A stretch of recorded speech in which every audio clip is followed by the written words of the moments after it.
when I started production, this is the first 7-inch I produced, this one.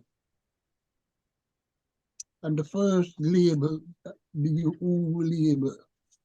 This is my first label and the first ever record that I've ever produced in Jamaica. And this was about 69. So you see, the time I talked to you before, you said you never see the U label. So I brought one to show you. So this is it.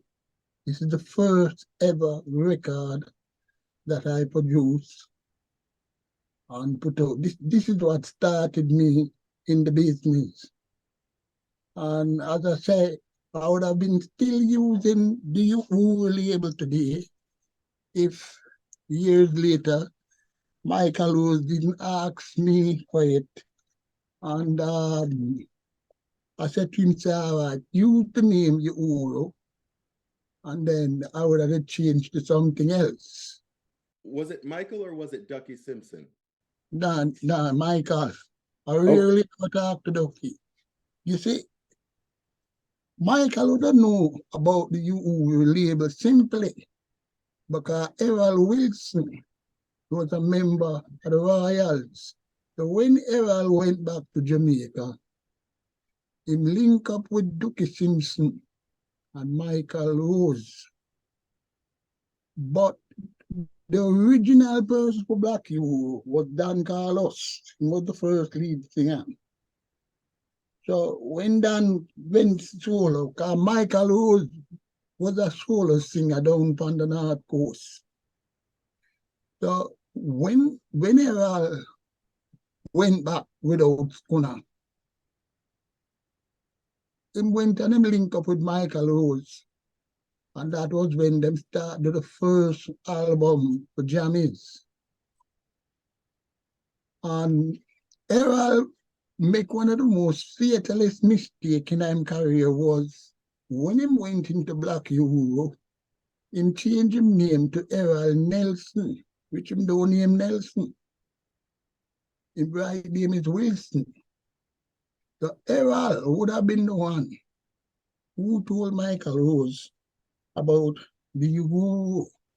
So when I gave Michael Rose the use of the name, I went to look back at my Phantom comic, and that was where I find the name Wambezi. Wambezi was the tribe that used to work with Phantom. Wambezi, in the Phantom comic, was a peaceful African tribe who used to help Phantom. And then me, the man, will love peace. So that's why I choose the name Wambezi. Before the Wambezi label, my second label was Tamoki, which was where I put out one of IOI's first ever record, Monkey Fashion. So this is the Tamoki label.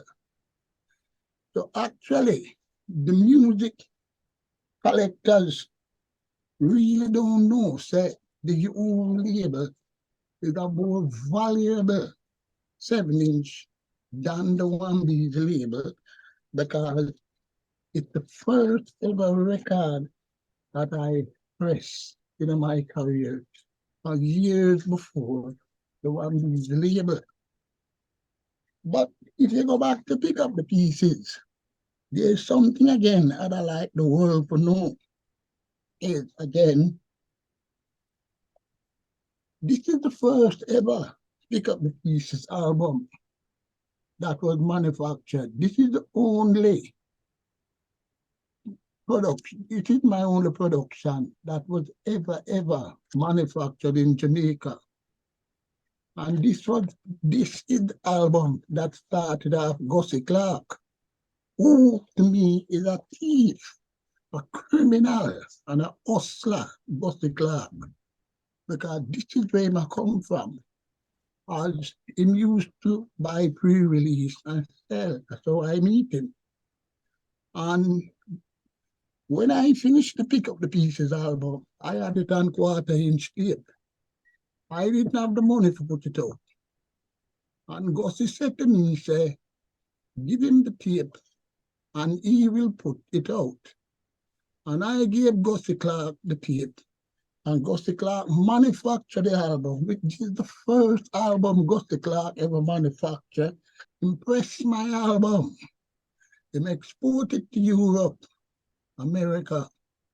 Even one shop named Archive in London, him send them 1,000. And he was living at the corner on Art Parade on Church Street at the time. And one day I go to him, go ask him for some money for my album. And what Gussie Clarke done to me, him started arguing with me. And the next thing Gussie Clarke did was, him went in his house, take the balance of the sleeve where him have, and fling them out at the middle of Church Street and give them to me.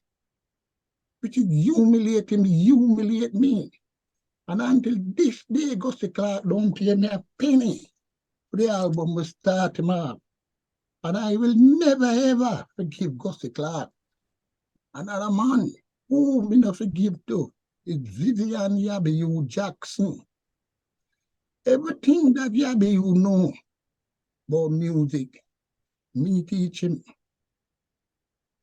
Me meet Vivian Jackson when him just come from hospital. And doctor gave him 6 months to live. And there was a guy who used to work in a dynamic named Alfonso Bailey. And Bailey did have a label named Global. And Bailey did have a record shack at the corner of Walton Park Road and Agla Park Road. And one day I go in there to look for Bailey.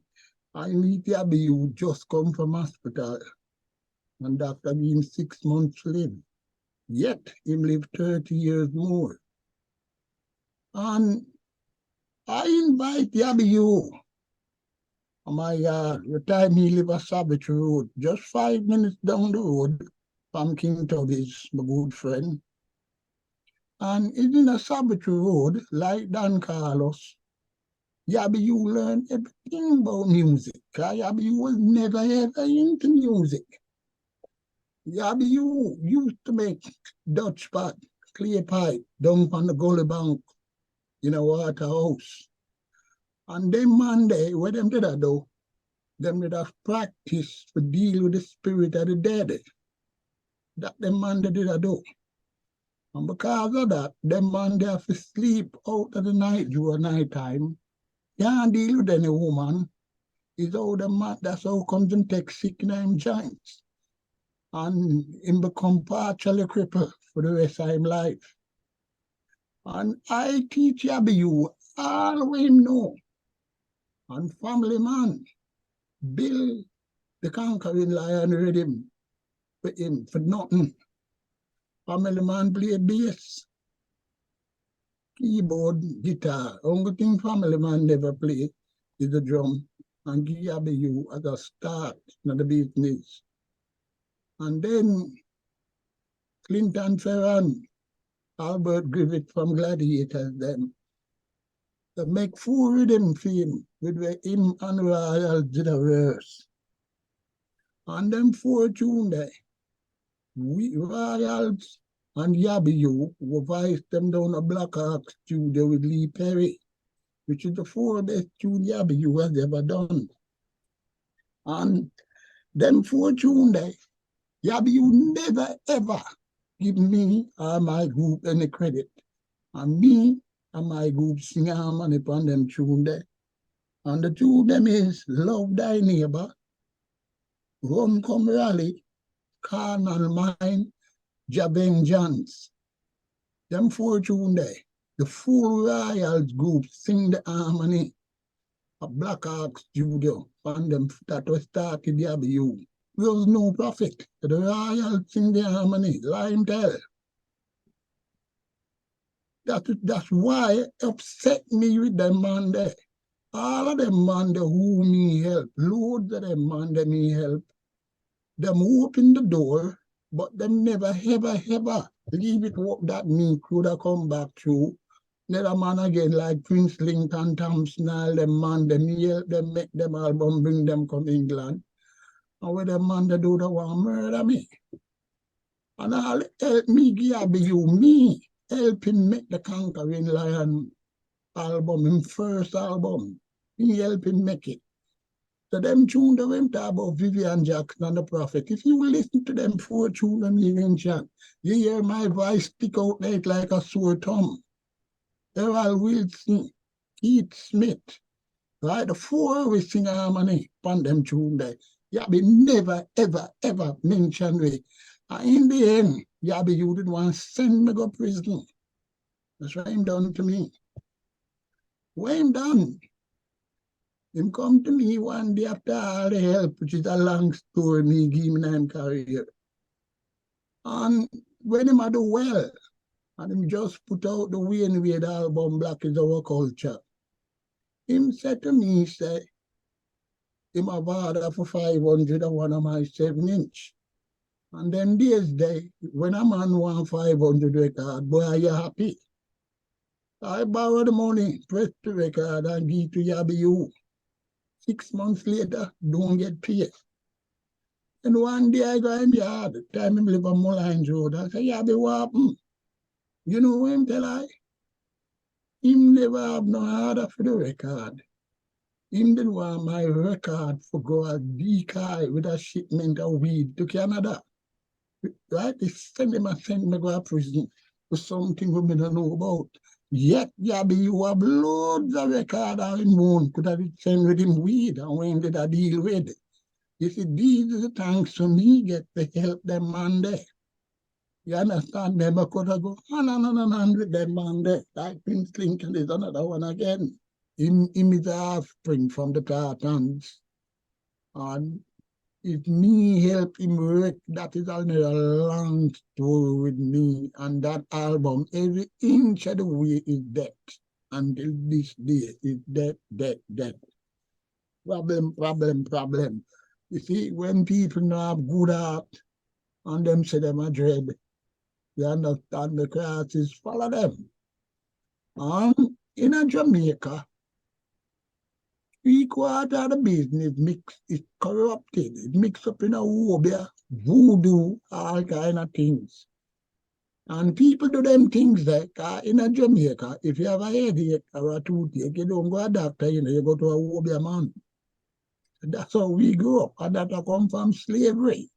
And the music business riddled with it. Riddled with it. That is a long story I could have gone into.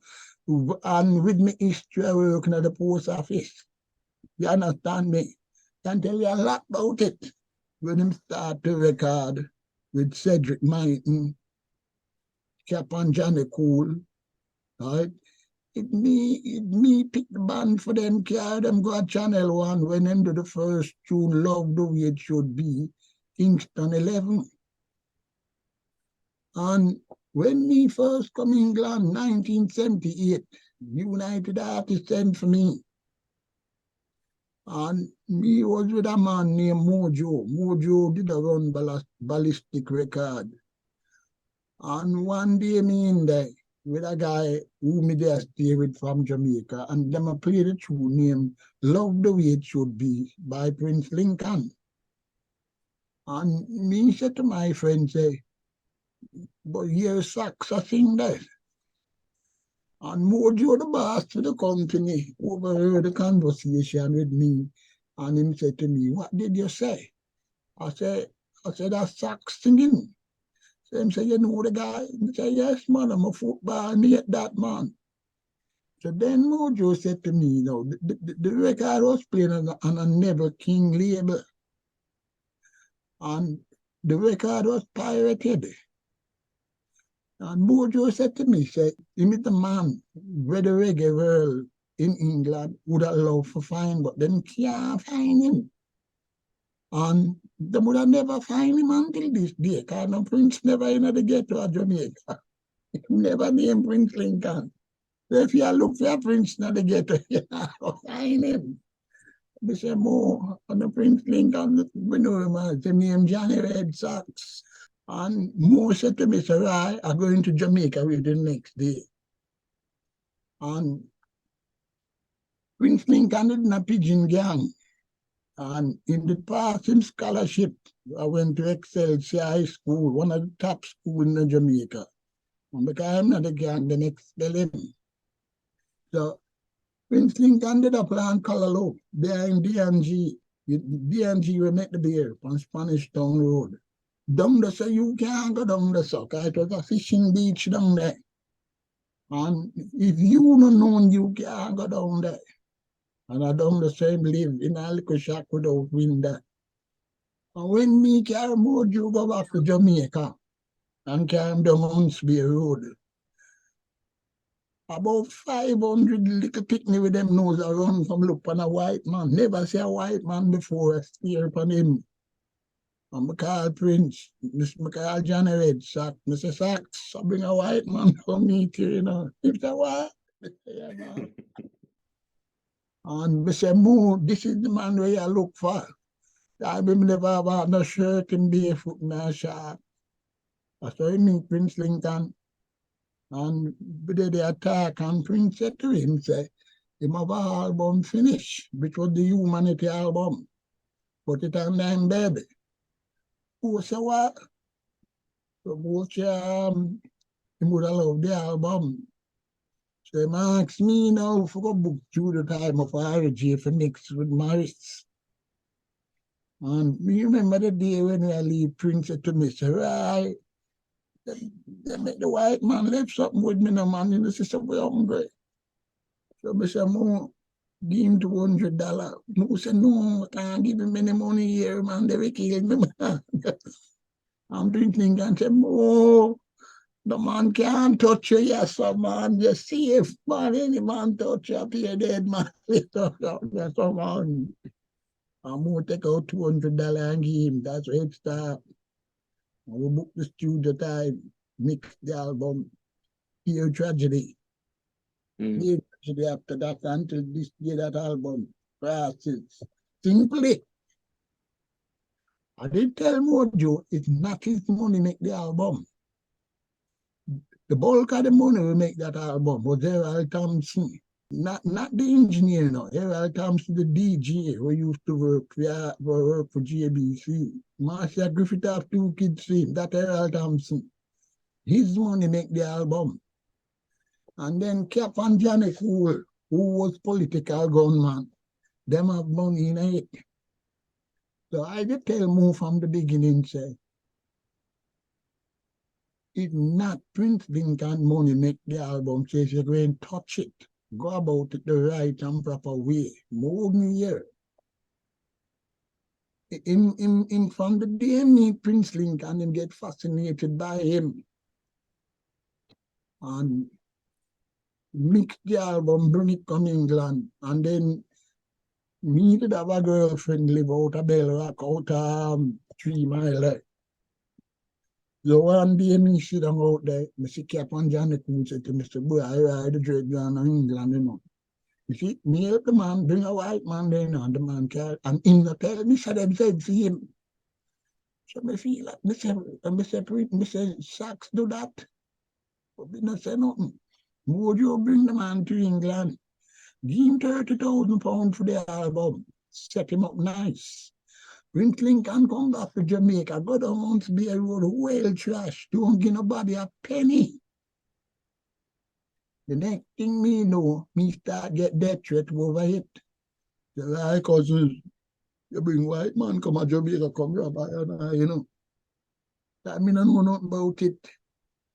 Me start to phone Mojo, write to Mojo, Mr. Mojo, sort this thing out, sort it out, sort it out. Next thing you know, them kill Errol Thompson. They murder him. Now here. Bo bring him come England, come the tour. The tour flop. Ballistic record get bankrupt. Gone under. Mo have heart attack and dead. And Prince Lincoln dead the other day. And his wife, to fast forward the clock, lies the album, to a company in London with one of my albums. And only for when the album come out, the lawyer who should get negotiate the business, a white man, them find him on himself over index one morning. A long history with them things, this business mate. Because the thanks me get from him was a lick in my neck with a brick. It's another long story again. This is when you help people, the thanks you get from them. You don't get no thanks. Because what happened was, because of the problem with the album, I may write the book. The whole was my friend in England turned against me. And me said to Joe one day, said, Joe, when Mojo come back to Jamaica with Prince Lincoln, tell me, because me sit down out of Channel One every day, I wait for him to come back. And one morning, me out of Channel One, when me look, it's in me to drive up with Mojo, David Rodigan, and another guy named Dave Henley. Did you hear about Dave Henley? A journalist. 3 white man, 1 black man drive up a Channel One. So me go to Prince Lincoln and Mo. I say, Mo, you me a wait for you now. Because you need to come sort this album out because me can't go home. A peer death threat me I get. And the first word come out of Prince Lincoln mouth, you know, the very man with me carry Mojo for helping me. He said to me a Channel One, why, because you want a bone shot. And when him said that out of Channel One always a crowd, you know. Everybody turn on and look. And them say, wait, right, what the dread want to shoot you for? So me ball out. Him go to England and get money and him come back and him not give him group nothing. I just read me drop the sound there. The whole Channel One, yes, right, that the whole of them do. Them go far and get money and come back and not give I. It was then Mojo realized it's serious. And Mojo said to him, say, Prince, Ray call him, come. We're going up to Cedric night, we are doing a part to start this thing out because it really looks serious. So I say, yes, Mojo, that's why they are fuck I need to go home. And Mo take the car from him. And him sit down beside Mo at the front, me at the middle at the back with 2 white men beside me. And when we reach out a metal box on Spanish Town Road, I go up during the park, him tell me stop the car. Him now go up a Cedric. So him come out, so me hold him, Mr. Prince, yeah, go up a Cedric. And him take a brick and fling it and lick me in my neck. And then me and him start to have one fight. Out a metal box on Spanish Town Road, the whole metal box come out and say, wait, this is where I go on here. 2 black men in a car and 3 white men, and the 2 black men come out a fight. Wait, go on yourself.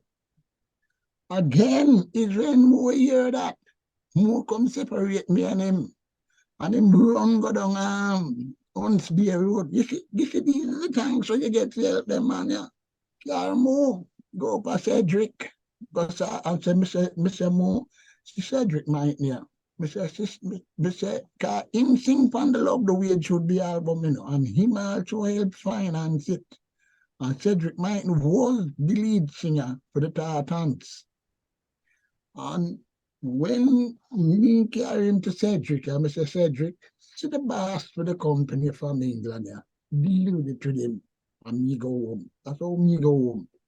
And Mojo do me the same thing with Gail Labs again. I challenge him again on one long story. Him want to talk about him. You see, they talk about them Monday in a private. You talk about them Monday make no one dangerous, brother. That. But all I can ask you for do for me is to make the world know that the whole label is my first ever label, not one BZ. Also, the Pick Up the Pieces album is the only one BZ album that was pressed in Jamaica, and it was pressed by Gussie Clarke. He is the man that pressed it. So in life, you know, You're not complaining. I'm only explaining. You understand me? I'm not a complainer. I'm an explainer. Because every human being has feelings. And you have to talk when you feel pain. You understand me? When you feel pain, you have to talk. That's just what it's about.